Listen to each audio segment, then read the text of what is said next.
Summer is here, and you know what that means. Barbecue season is in full swing. But today, I'm sharing the ultimate BBQ secrets that will take your grilling game to the next level. First things first, your grill needs to be hot and clean. Preheat it for at least 10 minutes and oil the grates to prevent sticking. A clean grill equals better flavor and those perfect grill marks. Want juicier, more flavorful meats? Skip the store-bought stuff and make your own marinade. The secret?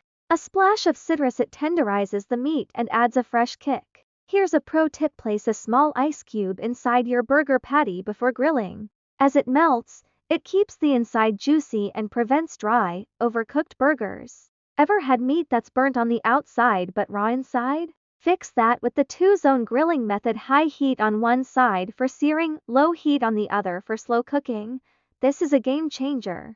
Listen up, do not put BBQ sauce on too early. Sugar burns fast, so brush it on in the last 5 minutes for that sticky, caramelized perfection. And there you have it, BBQ secrets that will make you the grill master of the summer. Which tip was your favorite? Let me know in the comments. Like, subscribe, and hit that bell so you never miss a sizzling episode.